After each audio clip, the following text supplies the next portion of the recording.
Good morning, it's Joyful Hermit. I do want to mention this aspect of forgiveness is when we ask others to forgive us. And for years, I have asked, like my adult children, to forgive me for whatever it is. And I can think of specific things, um, such as when they were growing up and I would be in terrible pain and I wasn't available to them, or, I would be crying in pain, couldn't make it to their activities, especially if they were out of town. Eventually, I realized a lot of that had to do with the older cars we had. But also, then when the girls went off to college, when both of them had, within a year of each other, the less cooking and activity around, I had a little more energy because cooking and doing things and more activity and more motion and being available. And I would go to their in town, they were both athletes, my daughters were, in different sports, and I would go to their local things, and all of that. It would, um, anything would be tiring. I was exhausted from pain to begin with, and that was when I didn't have pain medicine. So I know that it seemed unfair, or um, maybe that I was neglecting or didn't care, or if one didn't talk to me much or didn't seem to, and the other one did, then I would, you naturally after a while react with the one who's talking with you or asking you questions or wanting your help, wanting your help. And so then by the time it was only the son, um, and then also I noticed when my mother in 2003 got me a car to drive her around in, and she wanted a certain kind. That was a nice car. It was used, but it was the nicest car I'd ever had. It was heavy built, and she paid for it, and we got a good price on it. My sisters went with me, um, and it was the best riding car I had.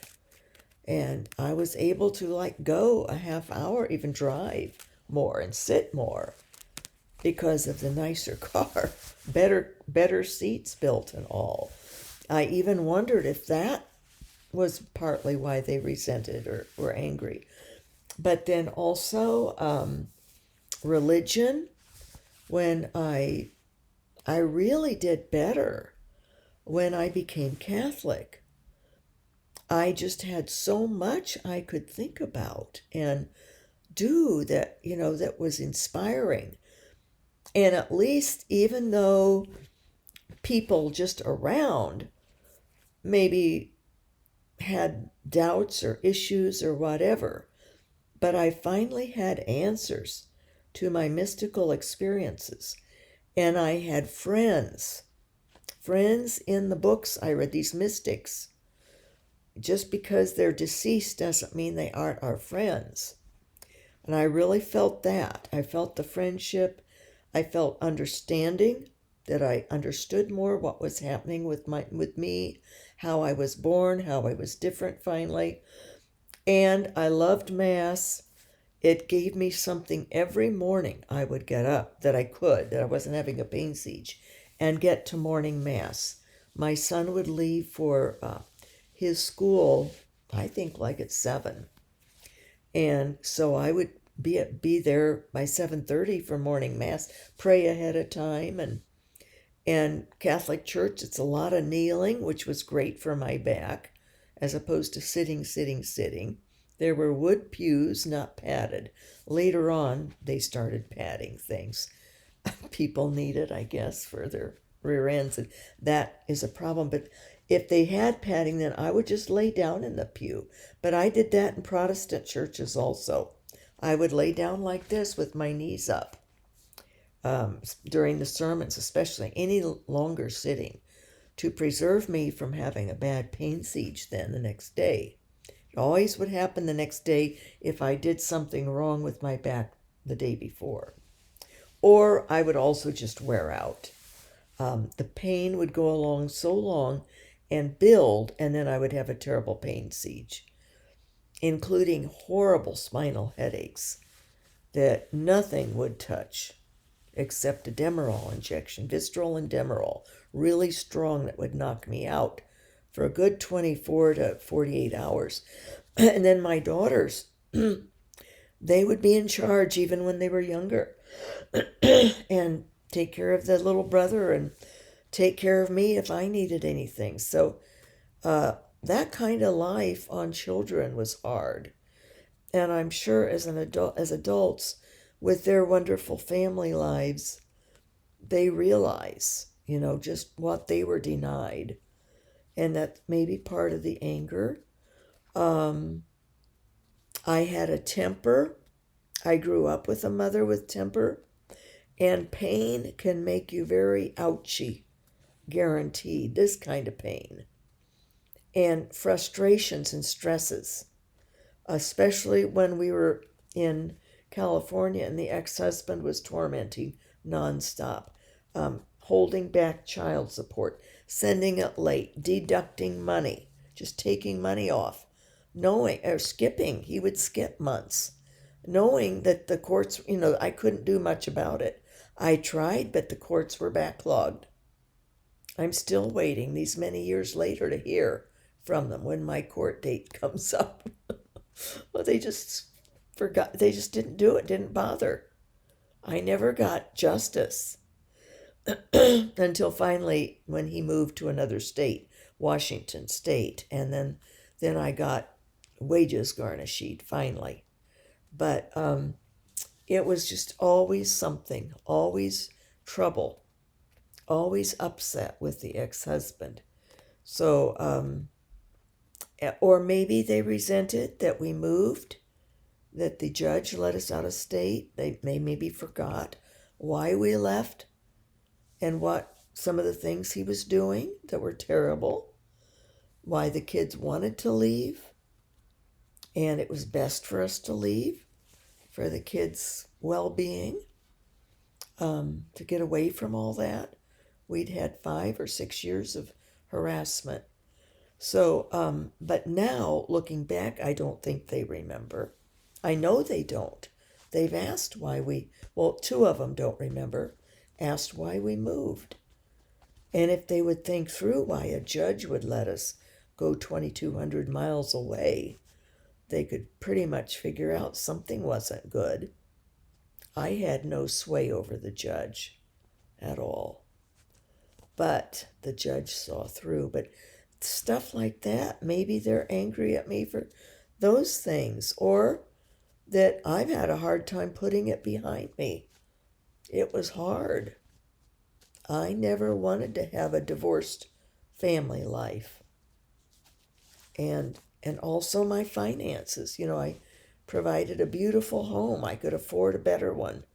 I got us in the nicest area, close to the high school, where they could walk close by, just 5 minutes of walking across a sidewalk, and it wouldn't be long, they'd be at their high school.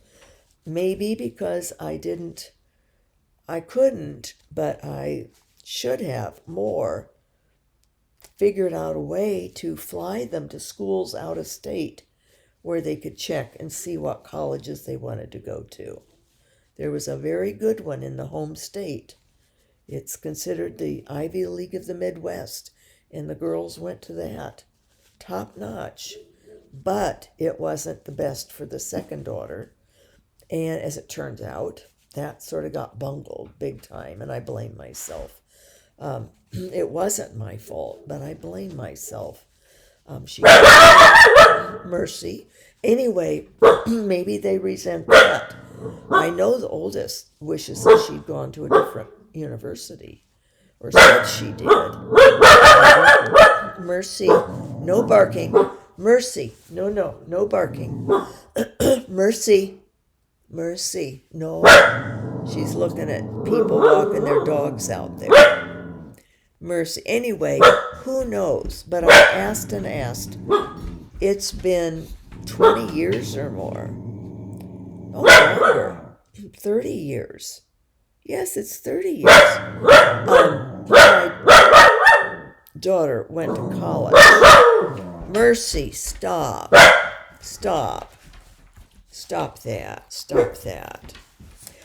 So anyway, but I asked and asked for forgiveness.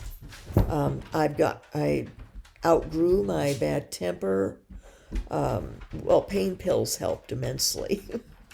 I have to admit, they're wonderful. Praise God for opioids for those who really need them and who don't have an addictive personality.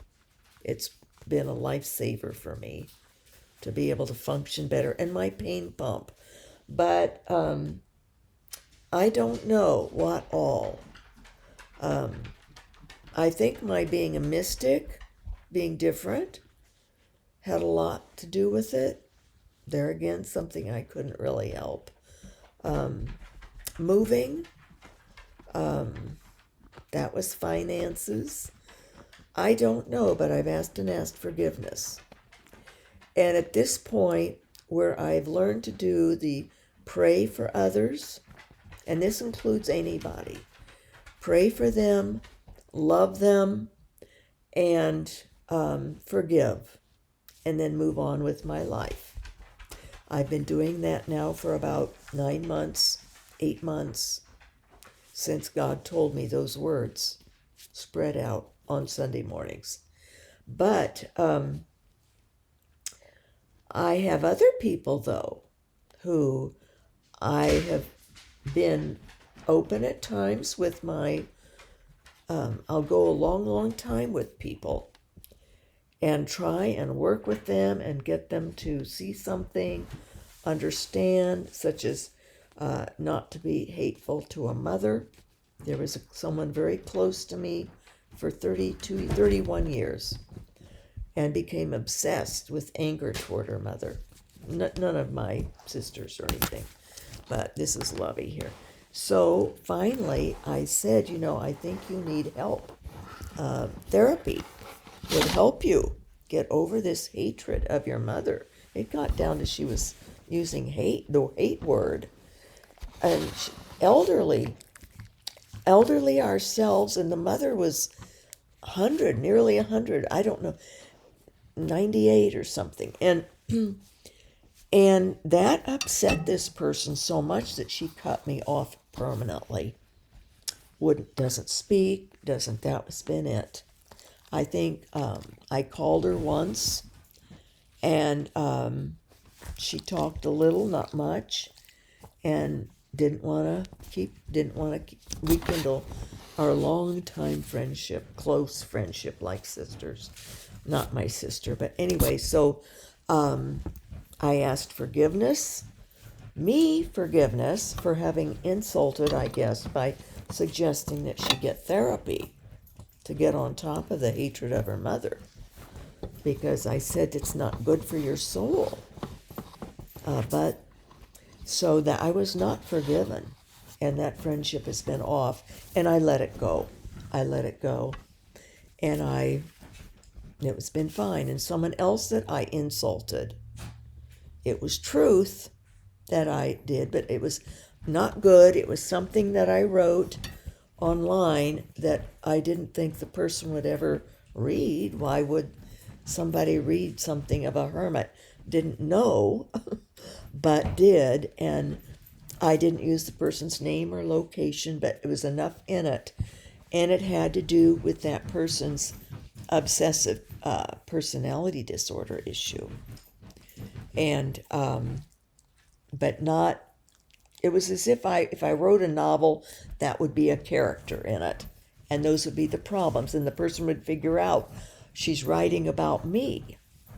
Well, it didn't go off well. So that was a long time friendship from childhood, and she dropped it off. And but it was okay. I talked with Dr. H, the psychologist, and he says it's not. You're always going to have to feed that disorder, and I always had. I'd always enabled it, just went along with it. But then she knew that I knew and resented it terribly. and was in denial that she had it, as people with OCPD do. Not the same as OCD, OCPD. So that friendship dropped. And I had to accept that, but it was because Dr. H says you need a friend that isn't work, that can just be a friend and accept you as you are, and they don't have issues that you have to feed in order to keep the friendship going. So there's a spiritual friend who's going to call this evening. We talk maybe once every 3 months. She'll text pictures of her grandchildren or different things to pray for. Lots of prayer concerns she'll give me from the town she's in, or people in her family. So that's good. And I don't think that if I insult, she would forgive me. That's the thing. She knows to forgive. I know to forgive. I would probably be the one to bungle something that she would need to forgive. I think I'm a more outspoken person. My mother was. I picked that up. I'm not blaming my mother, but I'm very honest. And also, I sense things very clearly in people. I see things. And I don't necessarily guard then.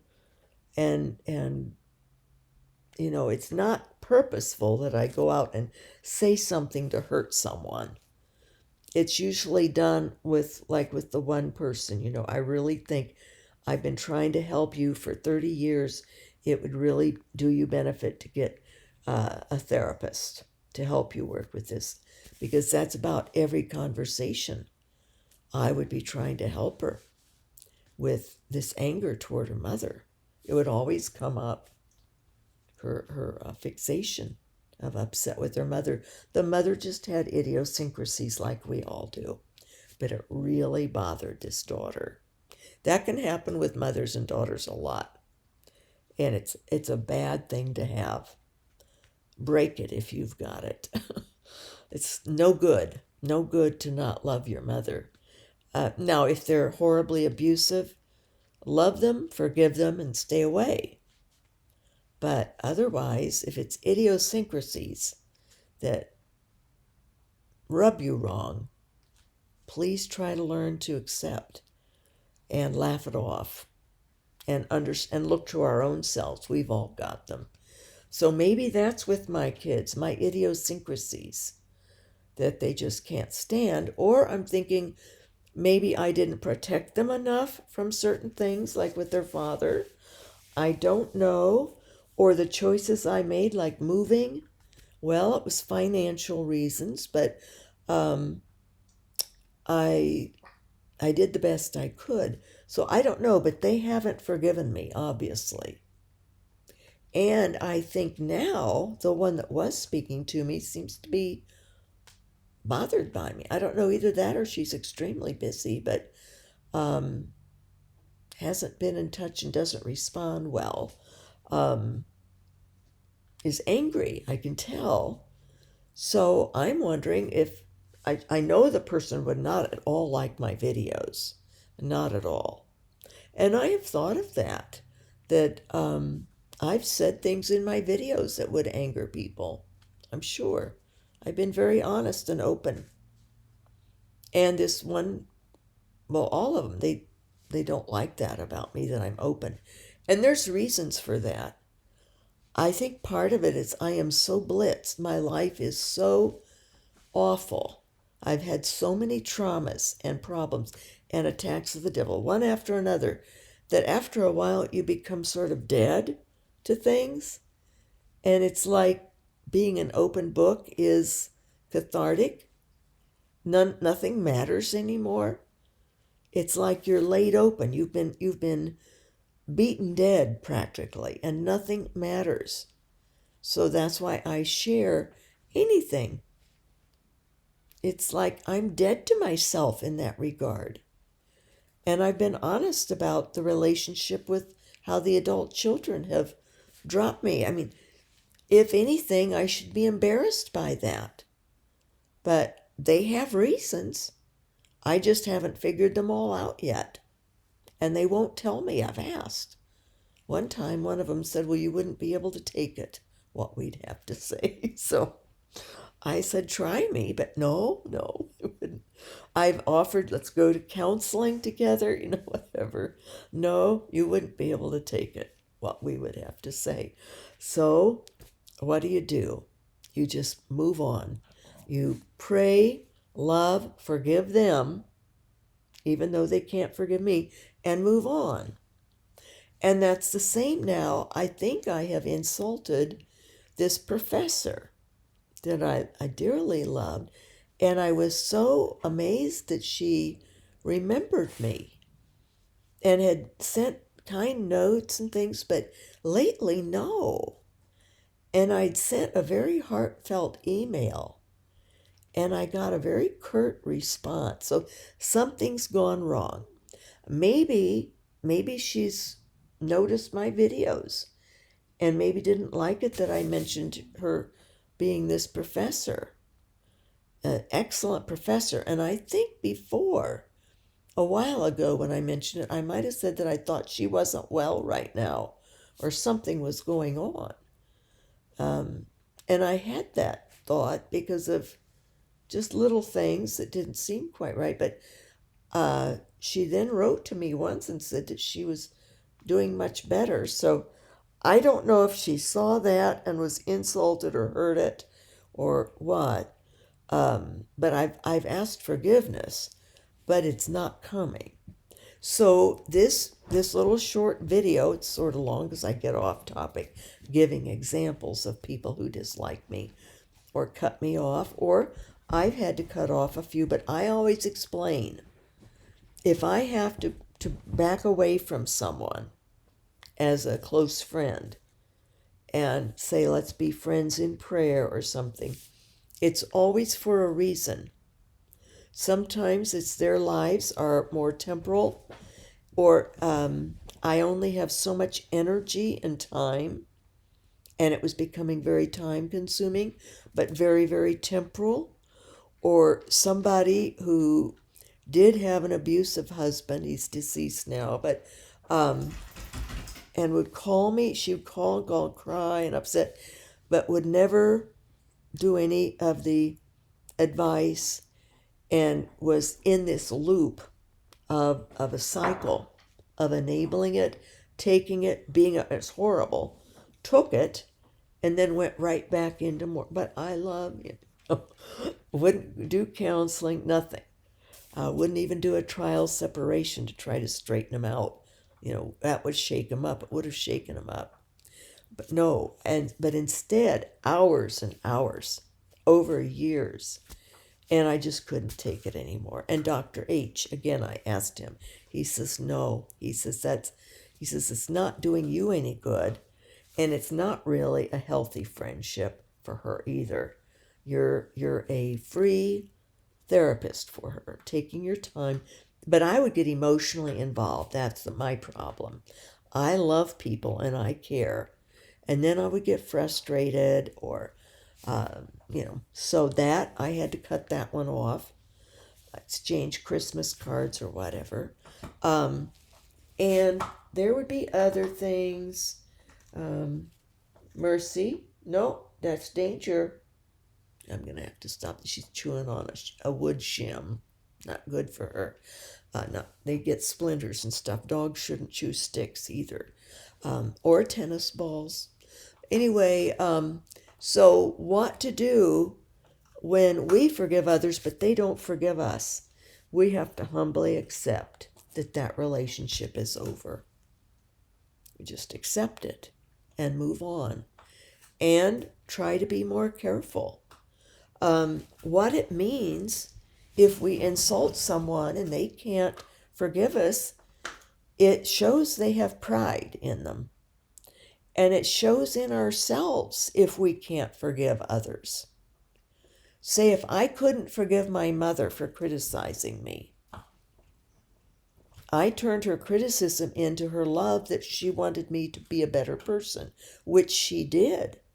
That's why she did criticize. Stand up straight, do this, do that, She wanted me to be the best version of self that I could be.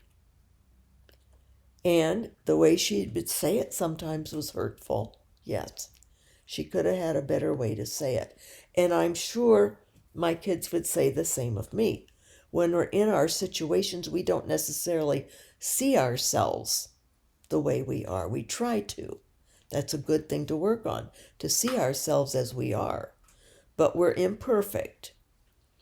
And when we do hurt someone else, or if we are offended, that's the big test of pride. If you take offense at what someone says or does to you. And I always have remembered that. My godmother told me that. That the sign of pride is if you take offense at what someone says or does toward you.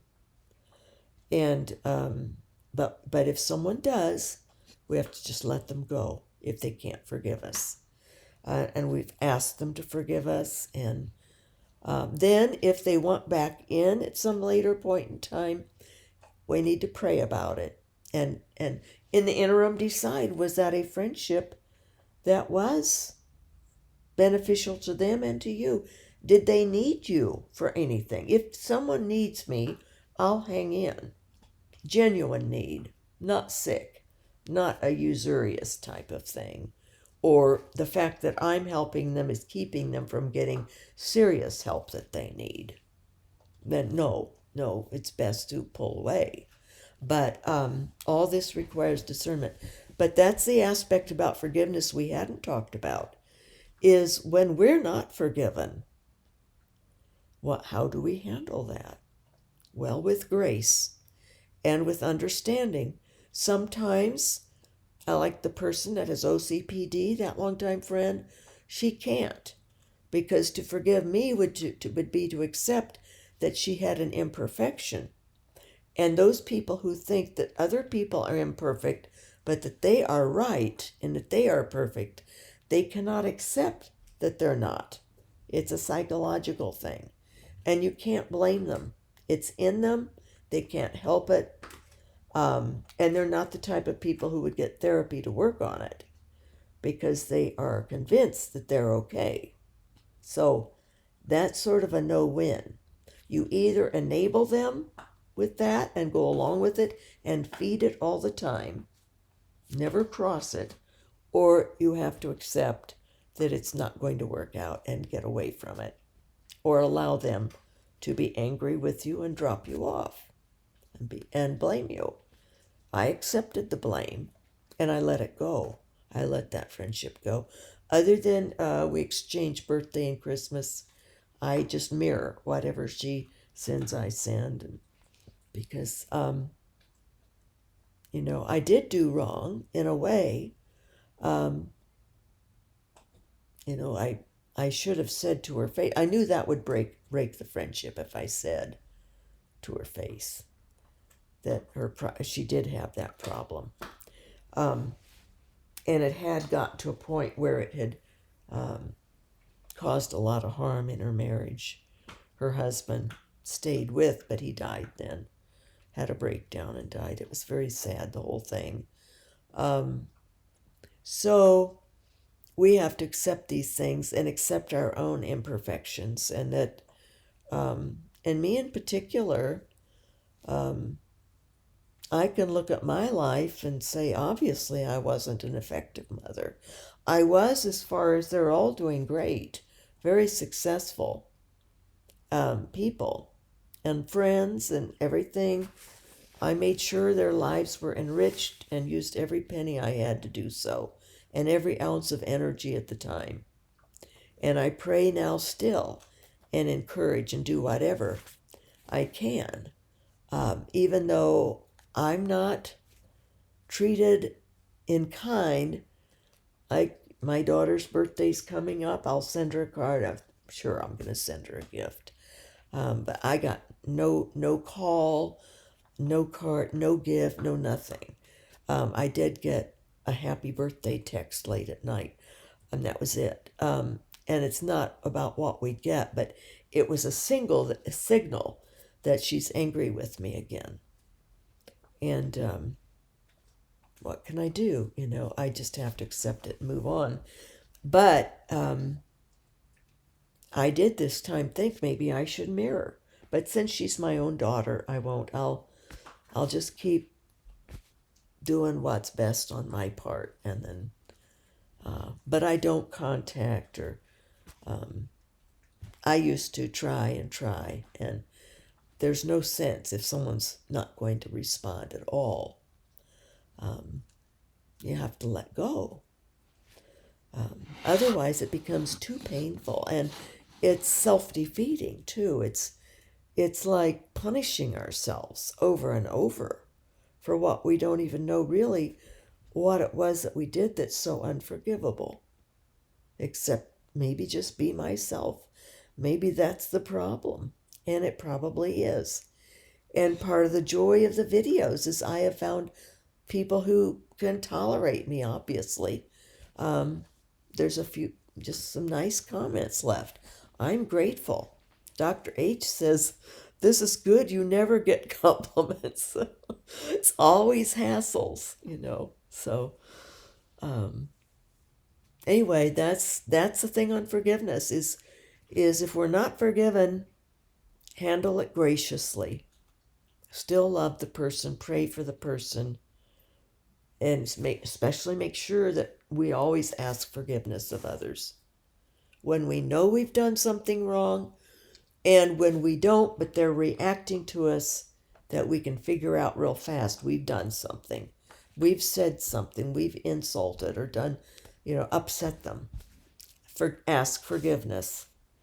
God bless His real presence in us, and I need to do some grouting and I think take the tarp down off the front part of the house.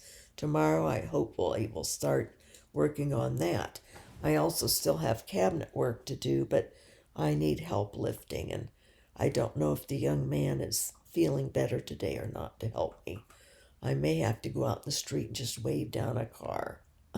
I did that on the island once when I needed help starting a generator. I just stood out in the road, and the first car to come along that had a man in it, strong man, I waved down, and he helped me. So we got to do what we got to do in life. This is Lovey's ear right here. There's his little sweet nose. That's Lovey. Talk to you later. God bless you all.